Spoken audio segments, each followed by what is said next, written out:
It is 11 o'clock, so welcome to the Cabinet meeting. Remember, this is broadcast live and it's archived so you can look at it later. Microphone's off to speak and then on to speak, sorry, then off when you've finished. Apologies, we have none. Minutes, 3 to 10, I'll move the minutes. Deborah? I'll second the minutes. All happy with the minutes? Thank you very much. Urgent items, well, we have got one. Very serious one, which I've agreed to take. It's a report from the Director of Corporate Resources regarding the MTFS, which I'll take very, very first. So declarations of interest, I presume that Mr. Shepherd, Mrs. Taylor and Mrs. Radford want to declare an interest in the Charnwood local plan. Anybody else want to declare anything? No, so we'll proceed with those three recorded. And as I said, we're taking the urgent items, so I'm going to vary the order of business so we can take the Director first. So Chris, over to you. Thank you, Leader. I was reflecting this morning, actually. I became responsible for finance back in 2010. I think you became leader kind of fairly soon after, Mr. Rushton. And over the last kind of 10 or so years, each budget has been really quite tough. We've had austerity, we've had reductions in grant, we've had council tax freezing, we've had huge saving targets, big increases in demand, and then we've had COVID. Having said that, I think next year's budget is going to be the toughest yet. And the primary reason is inflation. Each inflation forecast published is slightly worse than the previous one. Inflation is now projected to peak in October around 11%. And I must admit, I wouldn't be surprised if it was higher than that. The producer price index, that was published this week, is now running at about 16%, which is a kind of a lad leader. So if anything, I think inflation could be higher. And this has a massive impact on our budget. We thought next year, at the time the MTFS was set, the gap was going to be around £8 million, which is manageable. We now think that the gap next year is going to be £20 million. And as I said, it could well be higher. At the end of the 4-year MTFS, and this is despite savings in the plan of 54 million, we now think the gap is 70 million, an increase of 30 million. The impact on our capital programme is also expected to be significant, with inflation on capital projects actually probably running higher than that headline 11%, and that will have a major impact on our programme. Over the last decade or so, our approach to planning and taking tough decisions early has really stood us in good stead. And there are recommendations in this report do tee us up to plan and to do that early preparation. And clearly there'll be further reports to Cabinet. I think the next one's due in September. The reason that this report is an urgent item is the inflation position is clearly worsening at a rapid rate, and we do need to get on and do the work, hence the recommendations in this report. I'll just add a couple of things. I personally don't think the government's going to provide any extra funding this year, and I'd be very surprised if there was any extra funding next year. The public message from politicians has been clear that there isn't any more money, and I must admit that's backed up from some of the private discussions I've had with officials. And it's pretty easy to see why the government is taking that stance. You know, the government finances and the public sector borrowing is in a pretty fragile position. To just highlight a couple of paragraphs in the report. Paragraph 18 indicates, on face value, kind of relatively small movements in things like pay can have a profound impact on our budget. There is a bit of a typo in there that the 1% increase in contract prices doesn't shift our budget by £2, it's actually £2 million. Paragraph 26 is just a reminder to Cabinet of all the other risks and issues we face. If I just pull out two, and I know everybody's familiar with them, one is SEN, one is the adult social care reforms, who are undoubtedly going to have a material impact on our budget next year. I'll stop there, and the recommendations are in the order paper. Thank you, Chris. In normal circumstances, I'd ask Lee to move this motion, but I think because of the financial significance of the pressure we're under, I'm going to move the motion. And although we've got the motion in front of us, I want to beef it up, if I'm honest, Chris, because it is pretty daunting where we are. So under A, I want to say that the very challenging and the worst financial position faced by the faced by the county council be noted, and that it is frightening, because it is. These numbers and the significance of them are frightening.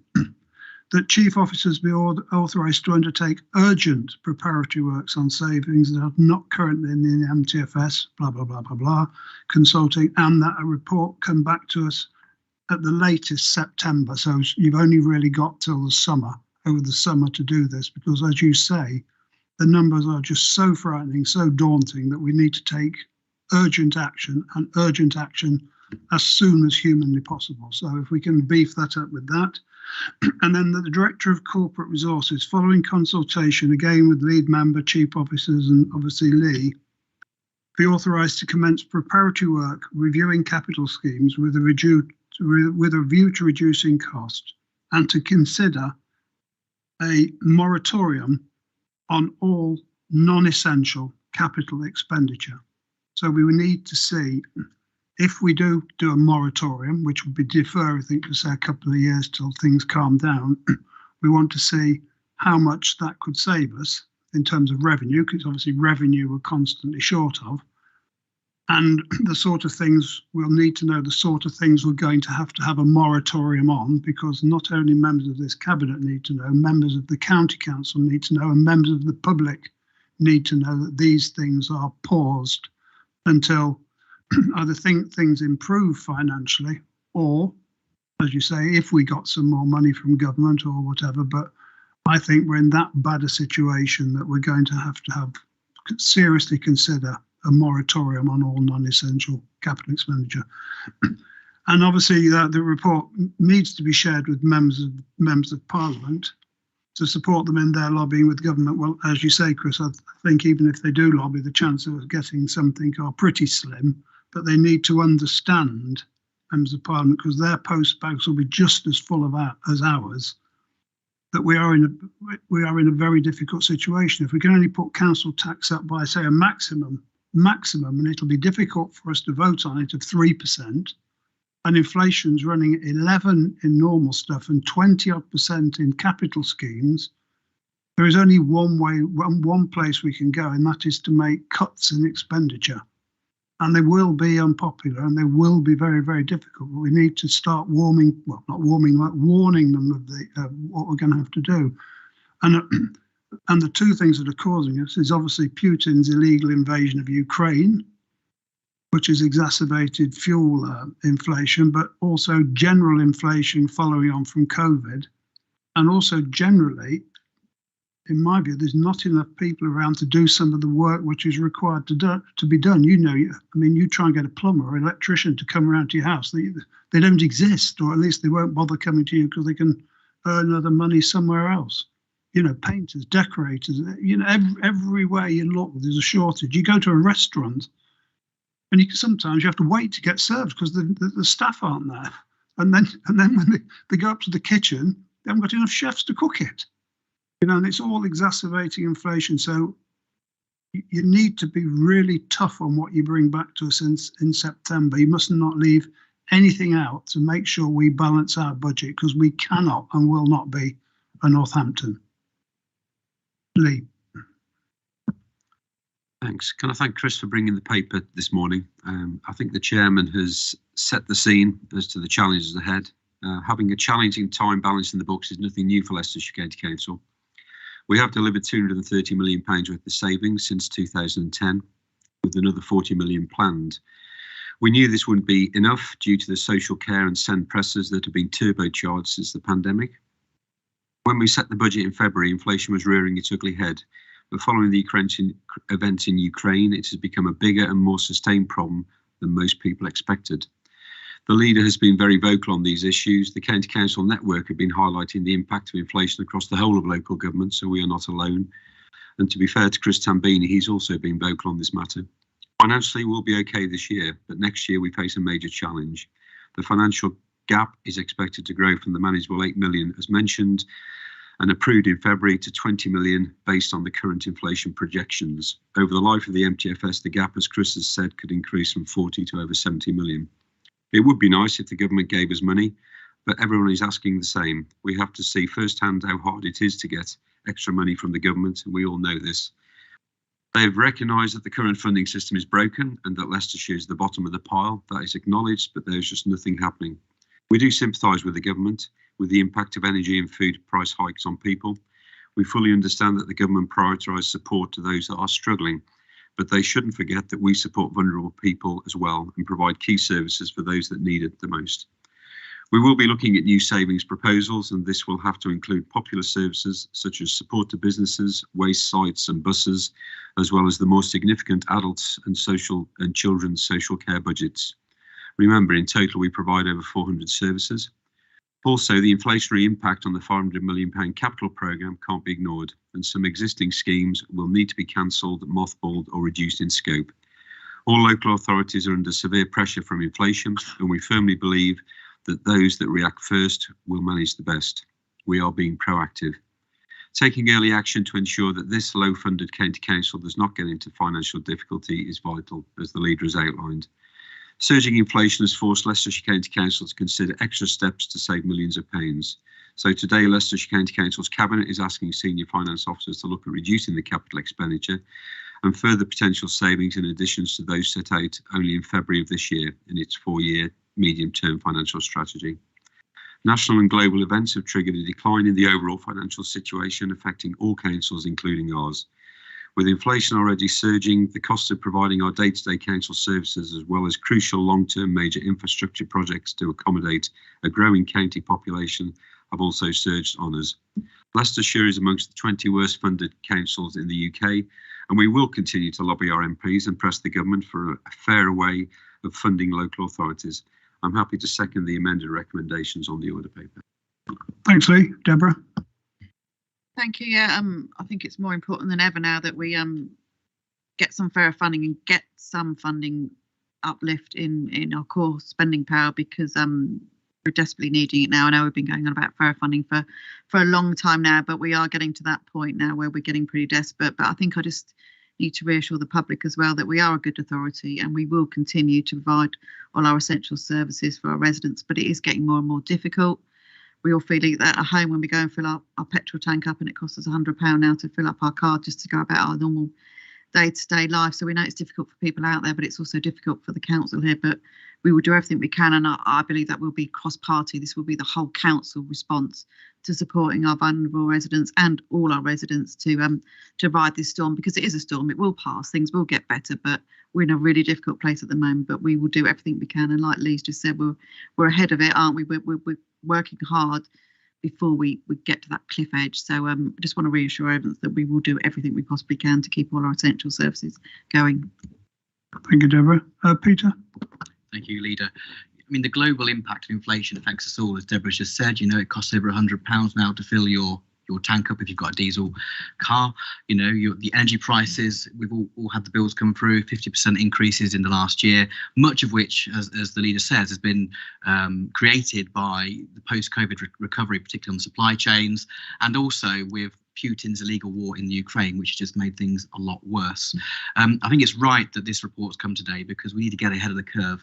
You know, having lived in Northamptonshire when I was growing up, I very much close to the political situation there. I know that one of the reasons why their authority failed was because they failed to get ahead of the curve when it came to controlling their costs and ensuring that they had the right processes in place to manage those. So I think it's right that we've got this today and that work is going to be undertaken during the summer to bring back some proposals. But just really to finish on by saying that really it's down to the MPs to lobby the Treasury to make the case. I know there's a lot of kind of scepticism around whether we're going to be given more funding or not, but it's quite clear that, you know, if local government isn't given the additional funding, local authorities will fail. Now, we're in a position where we've been quite prudent, well run for the last number of years in terms of managing our own finances, but there will come a point where local authorities will fall over, and the government needs to recognise that. Thank you, Peter. Christine? Thank you for everybody, and certainly what you and Lee have said.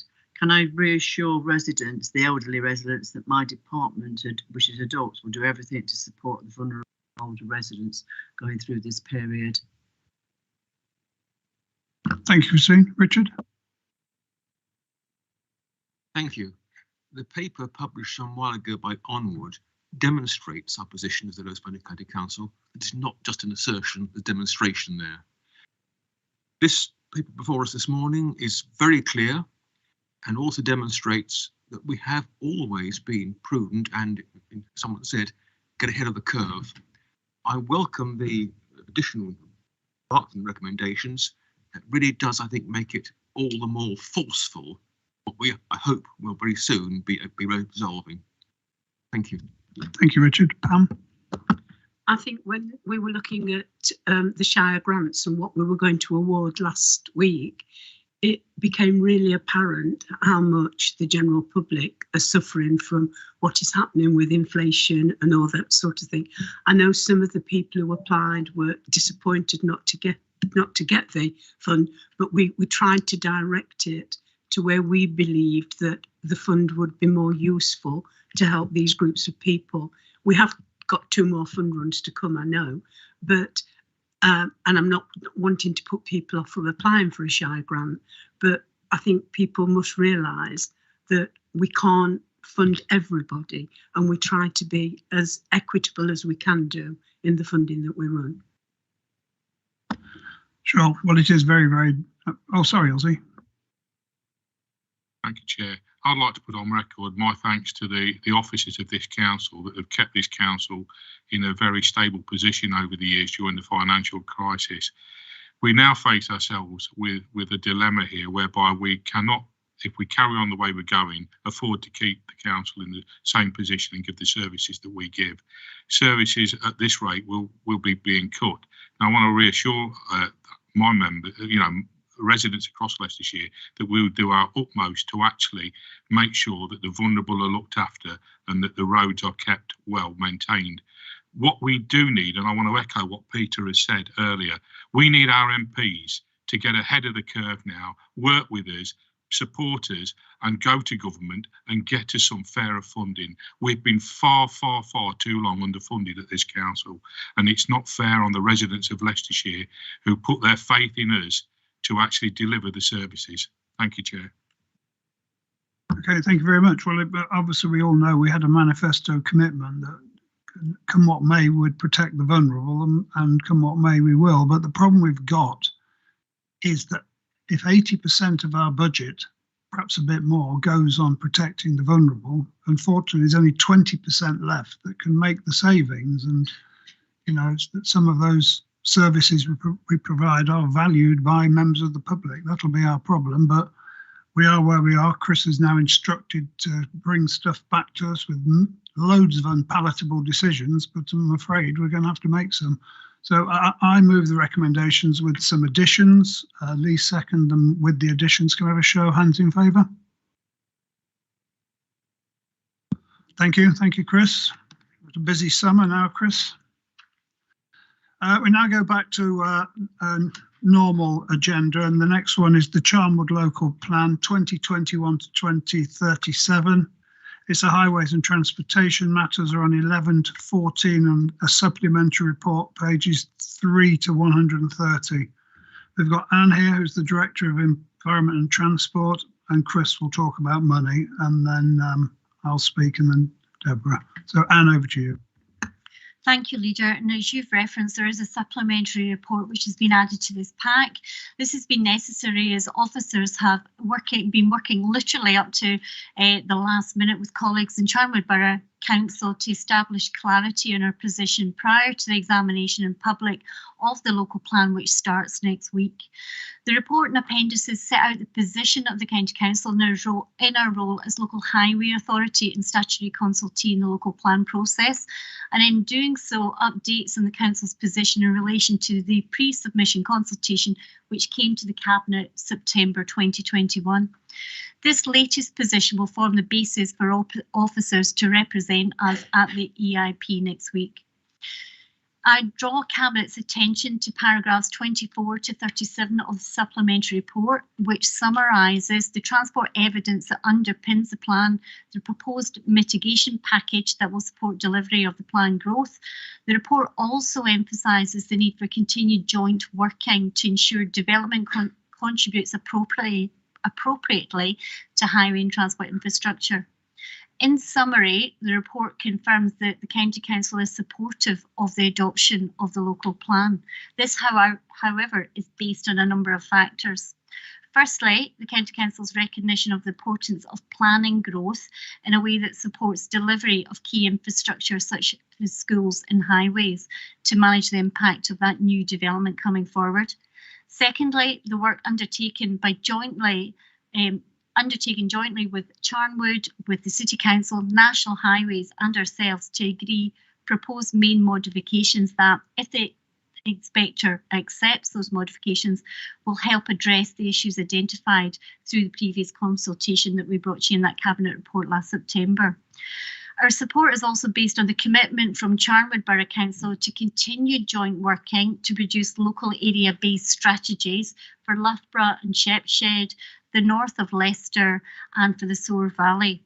And finally, that the County Council and Charnwood Borough Council will work together to ensure that developer and external funding comes forward to deliver infrastructure, given that the County Council is not in a position to gap fund or forward fund that infrastructure, as you've just been hearing our financial position.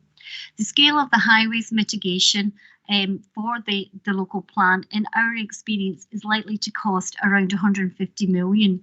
And with current inflation conditions, that could well be more by the time it comes to fruition. As I've mentioned, we will be attending the examination in public to put forward those points. Finally, I just want to highlight some of the implications for the County Council in supporting both the future of this and other local plans that will come forward across the county, and things that are becoming increasingly apparent as we've been working through this process. Firstly, in future, it won't be possible to continue to mitigate the impacts of growth on the county's transport and highway system in the ways that we traditionally have. We are going to have to see behaviour change on a societal scale if we are actually going to avoid congestion and deliver that development without significant impact. The second factor is we will need to accept reasonable and proportionate deterioration of the network and highway conditions in advance of mitigation being put in place. This again is something that has been a fundamental difference to the approach that we have endeavoured to take in the past. And completely reflects our financial challenges. I'm going to hand over to Chris, their leader, to cover that. Right, I'll just add a couple of things. I'm not going to repeat what I said previously. I think we've been pretty consistent saying the County Council can't afford our previous approach to finance and infrastructure. And just to remind members, that's typically involved kind of forward funding infrastructure projects, i.e. paying for the infrastructure, then getting the money back from developer contributions at a later date. And also putting some significant kind of match funding of county council money into government funding bids for major highway schemes. And I think this report does signal a new approach. The priority for infrastructure, as Anne said, has got to be schools, given our statutory obligation to make sure there are sufficient school places. And highway schemes in future will be cash limited to the developer funding that we actually can receive, and it'll only be commenced once the developer contributions have been received. We've kind of worked to achieve this through kind of proposed modifications to the plan, and this will provide the evidence base in which we can secure contributions from developers. I think it is worth noting that we will still be devoting some significant resources to the growth agenda. There's significant resources and department in education that we'll still be devoting to the growth agenda. It's just that we will change a different approach to financing these schemes. This approach will also be required to other local plans across Leicestershire as they're developed. And I expect we're going to bring probably a further Cabinet report in the autumn that kind of sets out in a bit more detail how that might work. Yeah, I think the further Cabinet report will be essential. I mean, you call this a new approach, but bearing in mind our financial situation, it is the only approach we can possibly afford. I'll move the recommendations, then I'm going to go to Deborah and then Ozzy. I'll move them. Deborah. Thank you, Leader. I'll second the motion. I just want to say I'm grateful to all the offers, both at county and the borough, and particularly Janet Walker, who I think's worked tirelessly to get to this point ahead of the public examination. So I think we need to praise all of those.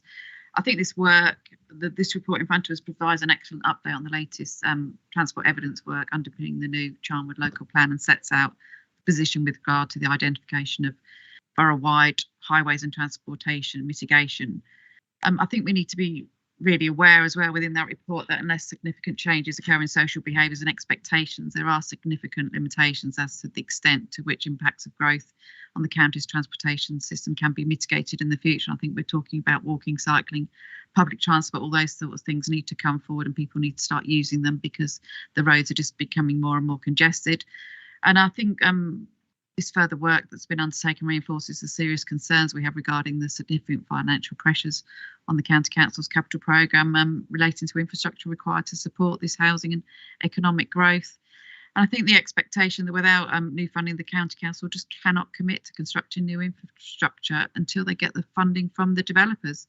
And whilst it's been highlighted, we have a duty to ensure that highway safety is not compromised, there will be adverse impacts of development with congestion on the roads.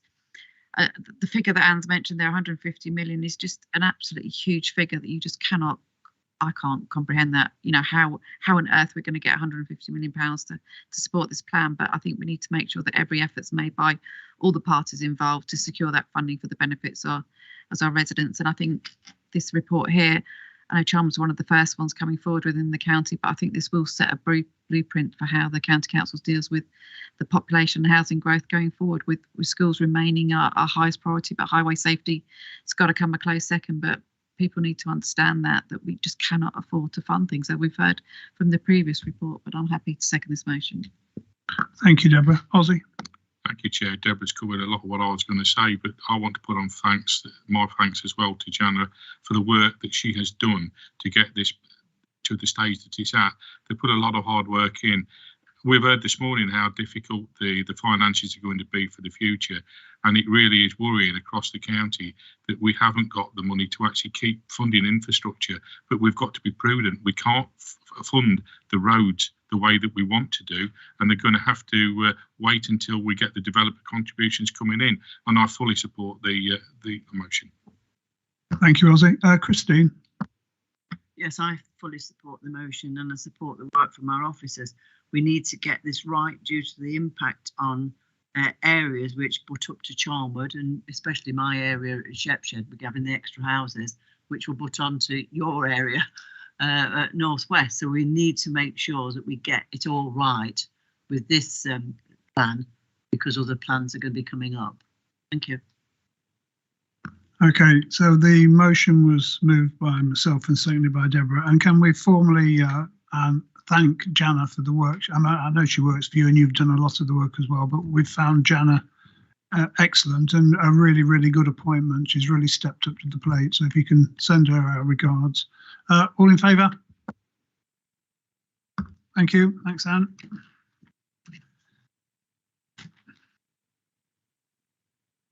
Leicester County Council Community Strategy 22 to 26, pages 15 to 28. Looking for our approval. We've got Sharon Cook, Assistant Director within DFS, to introduce, and I'm going to go to Deborah.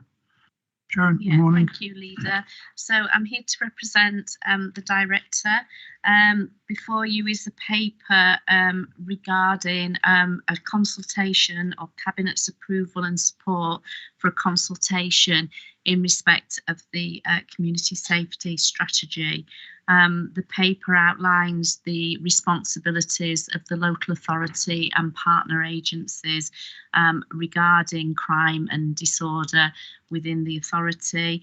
The strategy we want to consult on is our collective approach to how we meet those duties and responsibilities. So the report in section paragraph 3 onwards outlines those responsibilities clearly. If the committee agree to the consultation, the proposal is that a further final report with the details from that consultation and the final strategy to be approved will be presented to Cabinet in the autumn time. I'm happy to take any questions. Yeah, so Deborah will say we're going to start it, and then it goes to scrutiny as far as it can make out in September, then back to Cabinet, and then ultimately on to full council. Is that correct, Deborah? I think so. I'm not sure if it needs to go to full council, but I'm sure I'll be correct if it does. Yeah, it does. I'm getting the nod. It does. Okay, I'll move the motion, and I think Sharon's just outlined the outcomes within this strategy is about keeping people safe and well, and improving their opportunities. And this plan covers matters such as promoting thriving and inclusive communities, in which people of Leicester are safe and protected from harm and have the opportunities and support needed to take control of their health and wellbeing and reach their full potential. So I chair the Leicester Safer Community Strategy Board, and this strategy sits under that board, and their role is to oversee and coordinate the implementation of, and delivery of the plan, including supporting the police and crime plan. So our community safety team also leads and coordinates operation planning across the county on several areas linked to crime and disorder.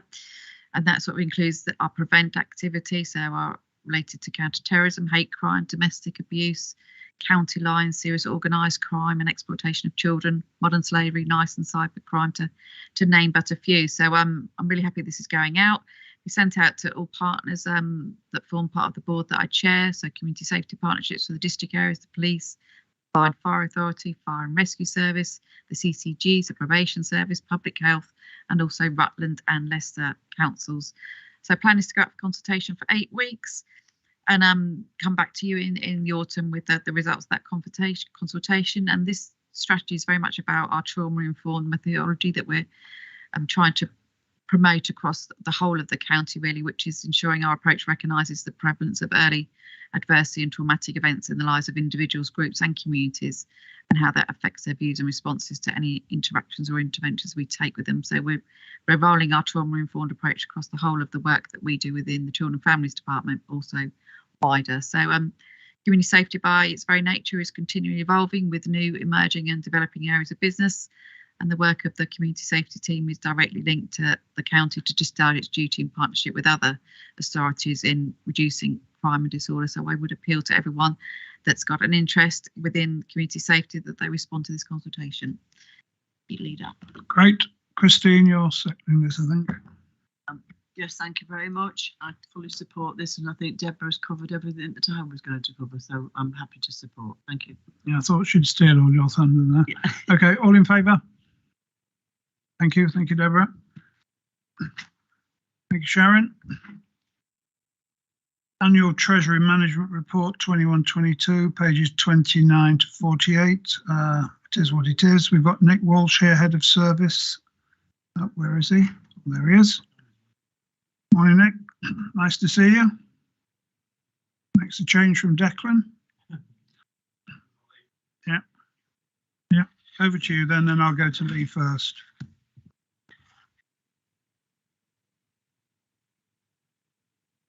Okay, so yeah, this report looks back at the Treasury management performance over the 2021-22 financial year. And whilst Treasury management is a dry subject, it's an important part of the nuts and bolts of helping to manage, obviously, what is a very difficult financial position. So this report is a formal requirement of the SIPFA Code of Practice, whereby it's necessary to report on Treasury management by the end of September. And this report has previously been considered at the Corporate Governance Committee. So I'll just go through and pick out a few of the key issues in the report to note. So starting at paragraph 11, the criteria governing the authority's lending policies were outlined in the Treasury Management Policy Statement for 21-22, which was agreed at full council in February 21 as part of the medium-term financial strategy.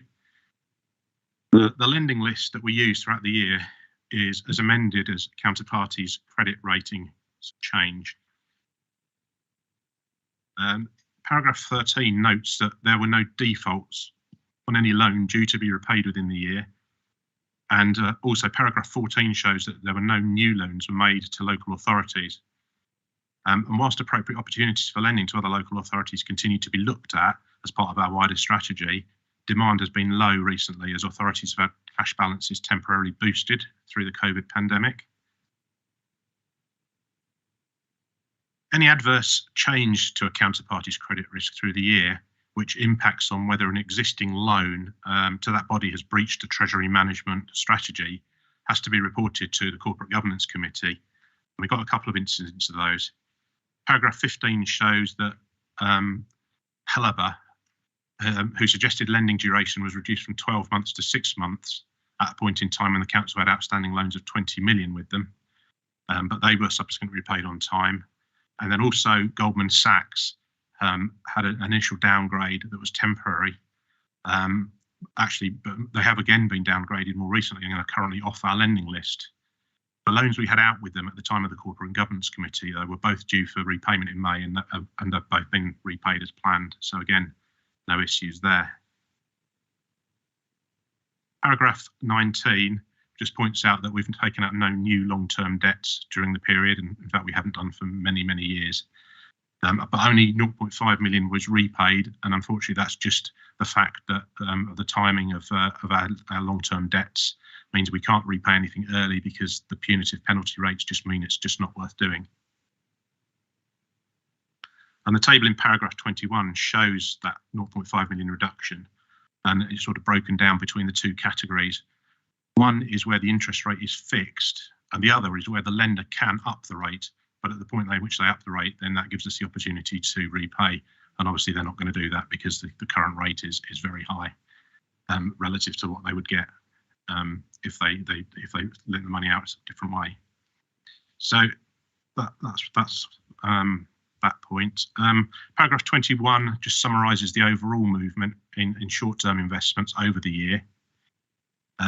We do get we have a lot of large inflows and outflows of cash almost on a daily basis, but our balances varied from 347 million at the low point up to 420 million at an average of 372 million over the year. And that average balance compares with an average of 275 million last year. The section starting from paragraph 23 talks more about the historic borrowing position and references the fact that at the start of the year, the council's position was over borrowed by 31 million, and that rose to 37 million by the end of the year. And this situation is linked to what I mentioned earlier about the punitive early repayment rates on our existing long-term debt, meaning it's just not worth paying it back. The expectation is that the £143 million shortfall on the capital programme, as presented in the last MTFS, which we fund from internal borrowing, will see this over-borrowed position reverse over the lifetime of the NTFS. And the chart in paragraph 28 shows essentially that long-term debt position is unlikely to change significantly for at least 20 years, just because of the maturity profile of those debts.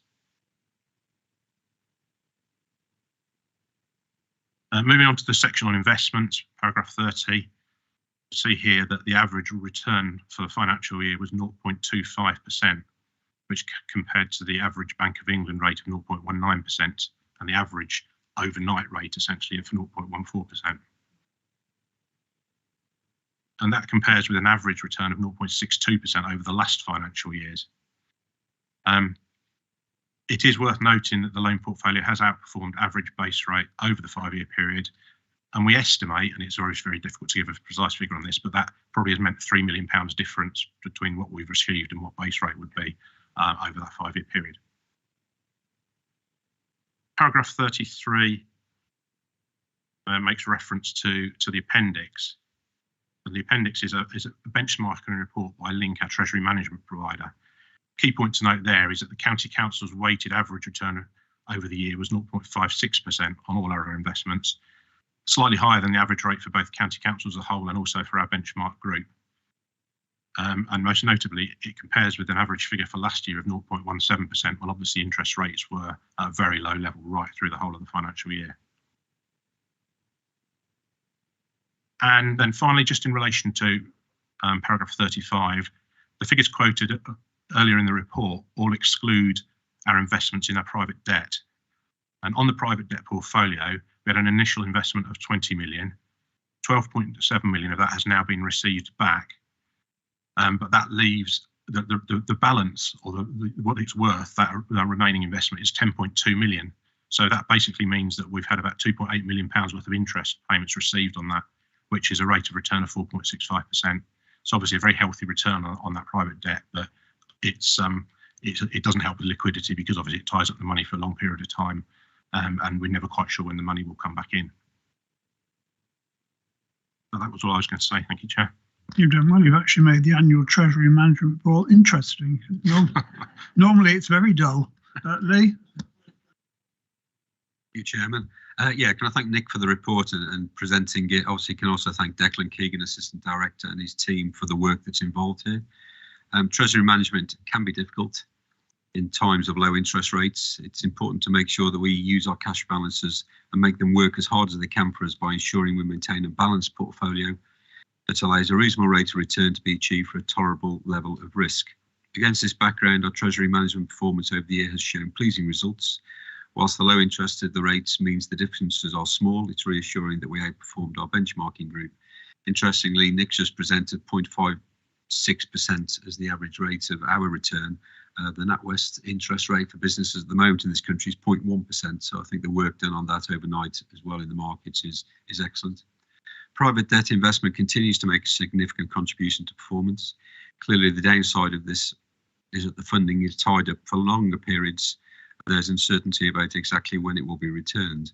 Given the need to ensure there's plenty of liquidity, as significant expenditure payments and income receipts cause daily cash balances to vary significantly, there is limited opportunity to tie more money up for long periods.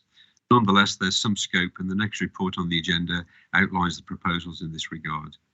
By not borrowing, we have avoided ongoing costs of £12 million each year. This is more than twice the amount we spend on libraries and museums. Sometimes doing the boring things does pay off well. So happy to move the recommendation that the report be noted. Thank you, Lee. Richard? Thank you. I thank Nick for the presentation that made it a dry subject very lively, and I'm happy to second the motion. And of course, this doesn't cover our corporate asset investment fund, does it? No. That is reported separately, isn't it? Yes, that's Okay, moved by Lee, seconded by Richard. All in favour? Thank you, Nick. Got to go back to the office now and tell Declan you actually made it interesting. See what he says about that. I might not say that. Oh, he's here. Oh, where is he? Where is he? All right. A recommended change to the annual investment strategy and investment in Christopherson, Robb and Company's Capital Relief Fund, pages 49 to 60. Seeks our approval for a change in investments to invest 10 million as part of the Corporate Asset Investment Fund. I've seen this before. You're going to talk us through it, Nick, and then Lee's going to speak. Yep, thank you very much. So the purpose of this report is to seek approval for investment in bank risk share funding, specifically to include an upper limit of 15 million for this type of investment, with an immediate investment of 10 million into Christopherson Robb's fund, named Capital Relief Fund 5, or CR5 for short. In the context of the previous paper, this obviously will allow us to access greater returns on cash balances to help support the increasingly challenging wider financial environment.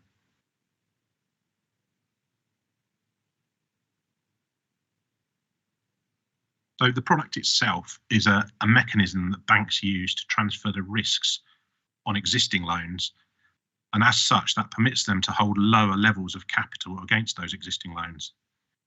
And because raising capital is expensive for banks, they're able to pay a sort of healthy return to the counterparty to whom the risk is transferred to, i.e. in this case it would be us.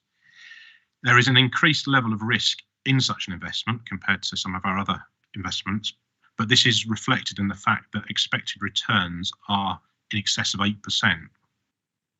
The returns are also directly linked to interest rates as well, so there will be no erosion in the value of the returns as in the light of further expected increases in the interest rates.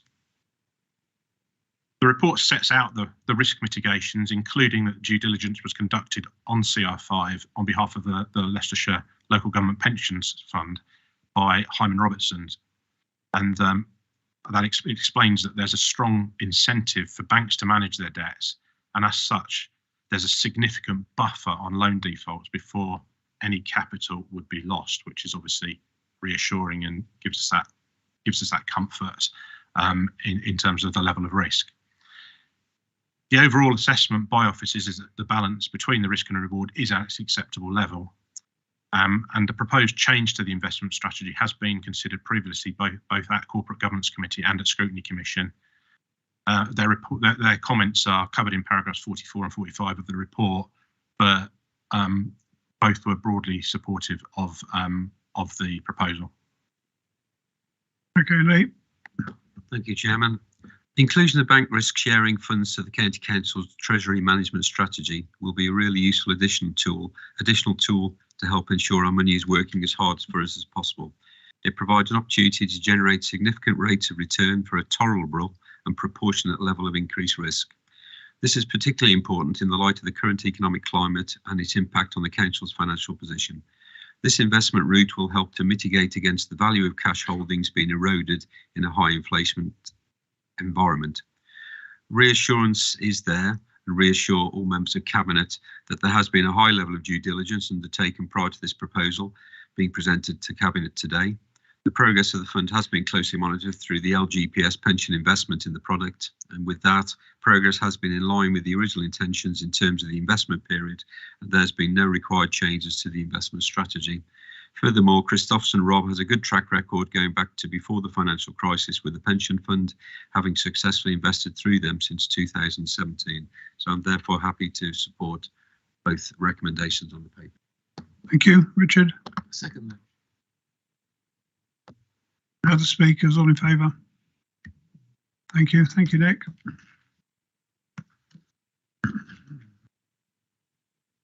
Annual report of the Commercial Strategy 21-22, pages 61 to 80. It's an update on the performance of the County Council's commercial strategy. Details of intended future plans to develop the County Council's commercial approach. We've got Jane Glasgow, Assistant Director within Corporate Resources, and Richard Holmes, Head of Catering, Hospitality and County Parks. So I think you're first, aren't you, Jane? Okay, go ahead. Chair. Thank you, Chair. Again, COVID has had a significant impact on the authority's commercial performance for the last year, and this was combined with significant inflationary pressures seen later in the financial year. COVID resulted in service closures, reduced demand, significant staff illness, plus staff shortages and increased costs. In response, we changed commercial and operating models to mitigate impacts and are continuing with the ongoing portfolio of analysis and improvements to the services. We saw at the end of the year an increase in demand with Bow Manor, cafes, and the school food service returning to pre-pandemic levels. But this was offset by inflationary pressures and challenges with hiring and recruitment. As a result of these challenges, LTS delivered a net cost of $700,000 for the 21-22 financial year against a £1.5 million net contribution target. Not all services were as heavily impacted. Those services which could work remotely and did not have supply chain challenges, such as LEMAS and HR Traded Services, who both provide services to schools, were able to trade relatively unimpacted, with HR even increasing their contribution. We also took the opportunity to move the grant-funded Leicestershire Schools music service into Children and Family Services to better align with their service delivery objectives. Looking forward, the current 22-23 financial year is very much a recovery year and realigning the various services to the new reality of inflationary pressures, changing business models, changing customer habits, and recruitment challenges. Significant work is ongoing to improve our performance, operating in commercial models, and further develop the service offerings. As a result, we have forecast a lower but realistic contribution target for 22-23 of £400,000 contribution, with work underway to further reduce risk and better enable services to deliver sustainably in future years. Thank you, Chair. Thank you. You're adding anything, Richard, or not? Very good. Okay, so I've got Lee. Thank you, Chairman.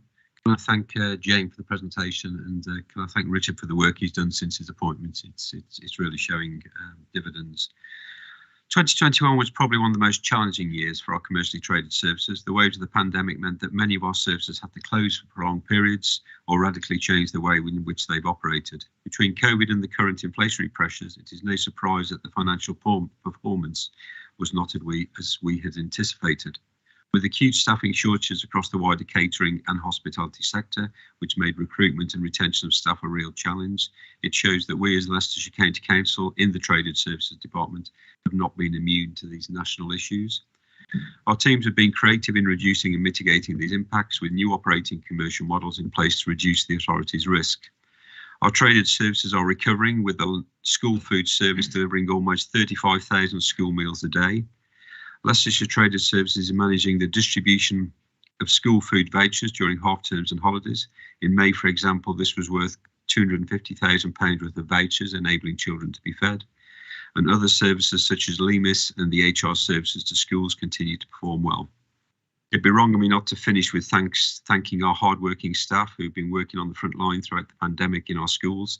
As essential workers, many of them went above and beyond to ensure we continue to deliver meals to all our children in the county. Happy to propose the recommendations, Chair. Great. Richard? Thank you. I echo Lee's thanks to our officers, and I'm happy to second the motion. Sorry about that. Forgot to switch my microphone off. Peter? Thank you, Leader. Just a brief comment from me. Clearly, the last 18 months, 2 years has been really challenging for everyone, not least the services you provide. I think it's really important, and you did pull out that the realistic contribution for 2023-24 would be £400,000 a year. So I think that's really important that we take a realistic approach, particularly in building the MTFS for the future, that are kind of we're pitching at levels that are achievable. So I think it's right to pull that out. Do you believe in the long run that is going to be an achievable figure? I do, yes. We have a number of activities ongoing at the moment, including reviews of bottom 10-20% of all of our contracts and looking at how we're doing that. We have a new commercial contract in place that we're using for new services going forward. Additionally, we've seen increases in universal preschool meals available to us from central government. There's a number of other factors such as that. Some of the staff shortages that we saw earlier in the cycle, also through targeted local advertising, managed to fill a lot of those gaps, which will reduce overtime costs and so forth. We're also not seeing the illness pressures, sickness pressures that we're seeing. Cafe numbers are in a better place than they were pre. So overall, I think we're in a good place. We've got the right program in place. Do you have any? I don't think so particularly. I think things will remain challenging, and I think all the reports caveat that obviously any return of future waves of COVID and things like that will put additional strains on the service, and obviously we're very closely monitoring the inflationary pressures at the moment. So I suppose those are sort of the caveats we put with it. Thank you, Richard. Deborah?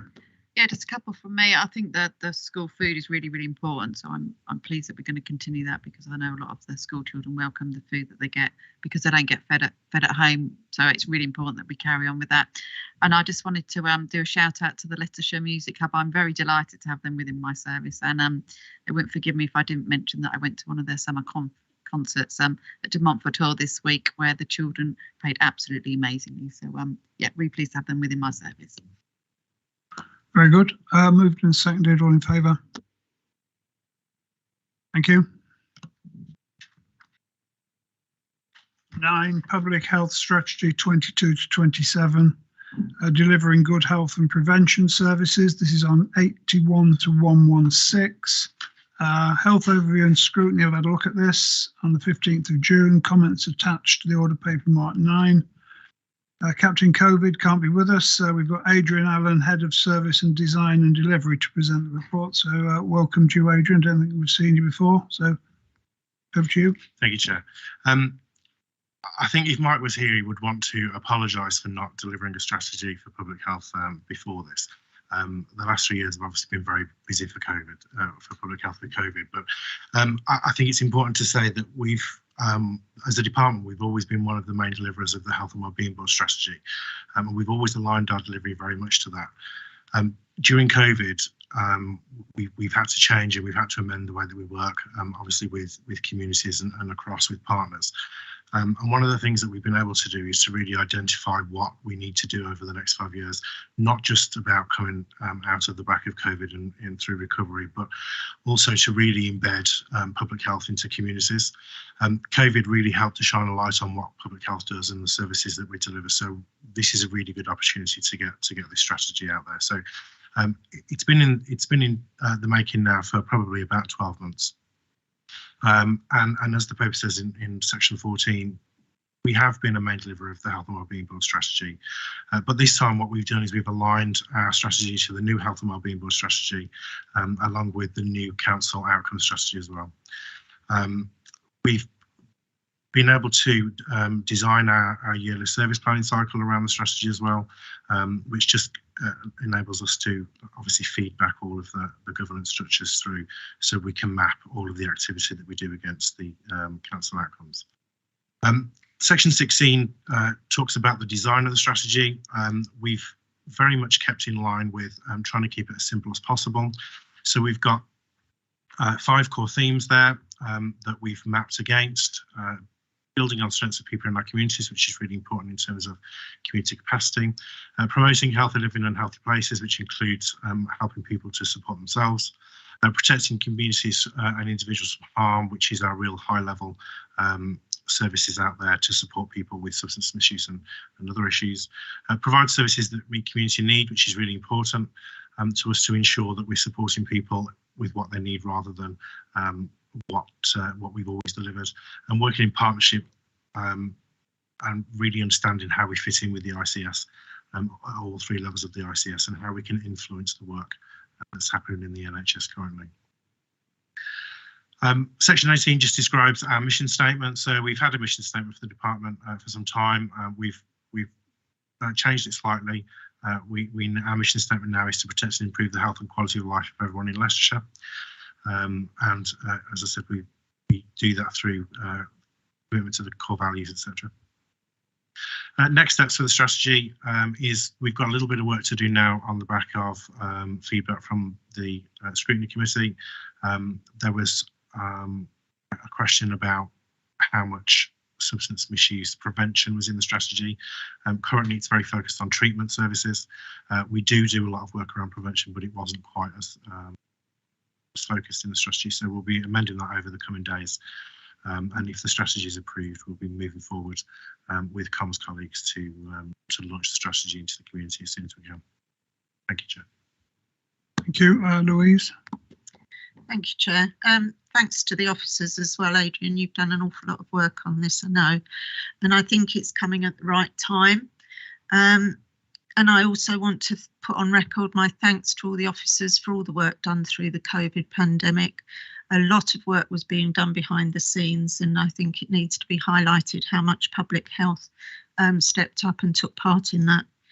I'm really pleased with this. It's the first public health strategy for the department. It's aligning with all the other strategies that as Adrian has mentioned. And I think it's good. It shows what public health is doing and what it wants to do in the, going forward. And I think that's really good information. It highlights the partnership arrangements that we need to actually deliver. And that includes also working across all the departments in the county council, as we've moved towards health in all policies. And also with the ICS work, as Adrian has said, it's really important to get those partnerships right. And it's fitting in with the strategies for the joint health and wellbeing, which will take the place element in the ICS. So very happy to support this. Thanks. Thank you for that, Louise. Blake? Yeah, again, more than happy to second the motion. I was surprised to see, actually, this was the first public health strategy. So well done, Louise, for bringing this through, because it's really important that all of the delivery actions of the department are brought together, are harnessed. And from my department's perspective, the environment and green agenda, there's alignment, not least on physical activity, keeping nice recreational spaces, warm homes, and the grants that the public health department get involved in. And obviously the food agenda as well, the Good Food Leicestershire agenda. So these are all hugely important to a good, clean Leicestershire, and have no problem in moving this motion. Thank you. Or seconding it anyway. Correction, I'll second the motion. Yeah. Yeah, I think this is good work that you and Mike have done down there. And, we've got a good team of officers in a relatively small department. And I also think, Louise, you're well briefed and you understand what's going on down there. So thank you for your good work, all of you. All in favour? Microphone off, Blake. Item referred from overview and scrutiny, nothing. Exclusion of the press and public. So I move this under section 108 of the Local Government Act 1972. The public are excluded for the following items of business on the grounds that involves the likely disclosure of exempt information as identified in paragraphs 3 and 10 of Part 1 of Schedule 12A of the Act, and that in all circumstances of the case, the public interest in maintaining the exemption outweighs the public interest in disclosing the information. I'll move it. Deborah? I'll second the motion. All in favour? Okay, now we need to wait till we get the nod that we're